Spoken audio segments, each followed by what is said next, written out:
Hello everyone. I want to take a few minutes of your time to explain to you how to use the Mastering program. So on the Start Here page it showed you how to register for Mastering, and then I want to show you how to actually use that, how to use your homework and some other things that are included with your Mastering.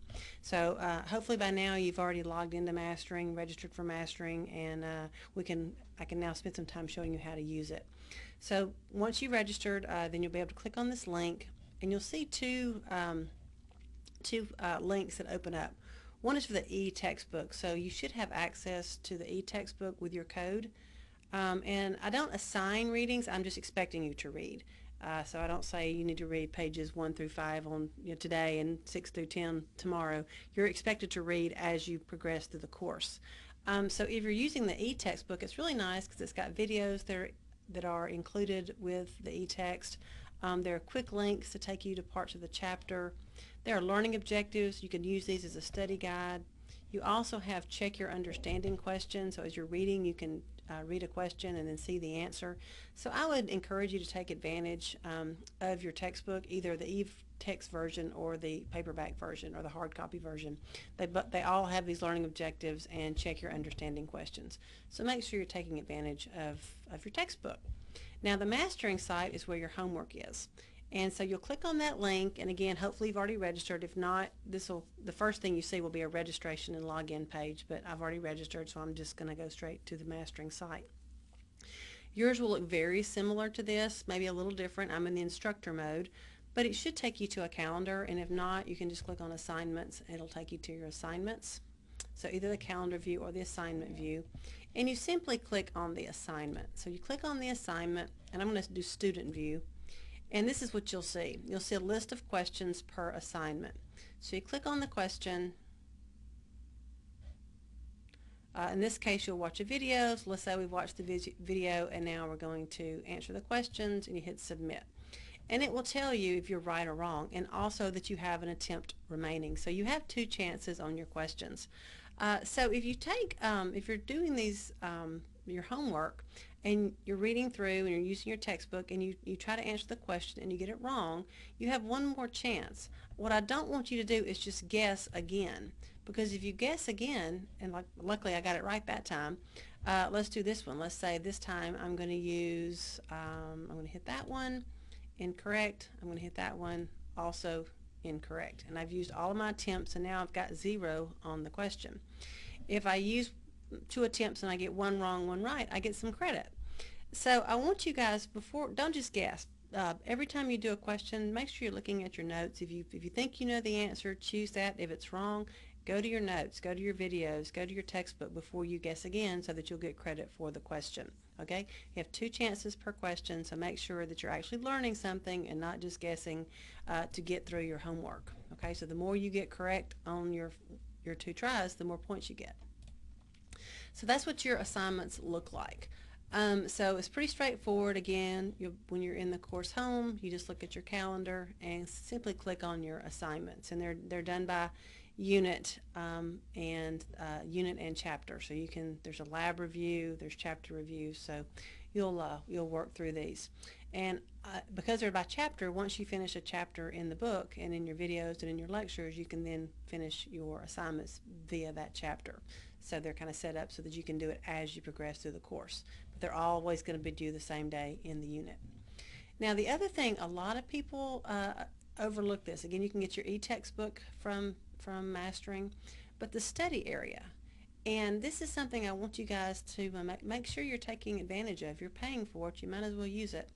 So in the self-study area, you have access to a lot of things that Pearson has put together for you. There are chapter guides, there are quizzes, there are practice tests, there are games and activities. So a lot of people like to practice, and so these are, people say we don't have enough ways to make sure that we understand what we're doing. There's not enough practice tests, or we need some more homework. Well, this is just for you. So for those of you who want more homework and want more practice tests, you have them right here. For those of you who are satisfied with your assigned homework and assigned practice tests, then you don't need to do this. But again, some people like to have a little extra help. You also have what's called VitaBody, which is like a 3D body that you can go through.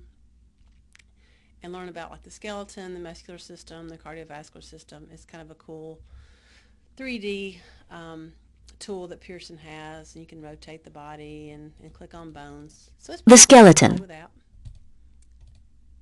Let me click out of that. Whoops. Sorry. You also have some get ready for A&P, so perhaps you need to go back and review your basic biology and chemistry. There's some things here for reviewing basic biology and chemistry. There are some short tutorials and some videos. There's MP3 tutor sessions that you can download and listen to if you need to. There's interactive physiology, also a way to go in and do some review activities for what we've learned in class. There's video tutors, so there's really a lot of things in here for you. One of the things I really like are what's called PAL, which are the Practice Anatomy Labs. Simply click on that and do the anatomical models. So for example, let's do the skeleton. And it's going to bring up bones, and you can show labels. You can click on things, hide labels, click on things, have it tell you what it is. There are quizzes and lab practicals. So many ways to study all the parts of the anatomy. Okay, so let's go back to home. And you can do, let's see, the muscular system. These are pictures that are very similar to the models that we have in the lab. You can roll over it. It'll tell you the name of the muscle. So again, take advantage of all of these resources that you have in mastering. There are also some lab videos. So some of these are going to be part of your mastering homework, but you can always access them here as review. So you can watch a little short video explaining everything you need to This is an know articulated about vertebral the column. spinal column, As the you can see, vertebral column. You can click on something and learn more about a thoracic vertebra. So all of these dissection videos, even sheep brains and cow eyes, some of these we do in class, but some of these you just may want to do for fun. Okay? There's also some clinical case studies, so there's all types of things that you can do here on your own to reinforce what you've learned in the course. So I do encourage you to take advantage of the study area. Okay, a lot of people just forget about that. They ask me for extra help, extra resources, and I say, have you tried the study area? No, not yet. So try that first, and hopefully that will help you get over some areas that maybe you're having trouble with. So again, just go into mastering. The calendar will come up. Click on your assignment, do your homework, and then use the study area as needed to help reinforce concepts that you may need. And that's all I'm going to talk to you about with mastering today. Just don't forget to do it. Remember, it's due at the end of each unit, and you want to make sure you get full credit, so don't let your mastering pile up. There's a lot of mastering homework. It's too much to do in just a few hours. You need to plan 4 or 5 hours of mastering homework per unit. All right, that's all I've got to say, and thank you very much.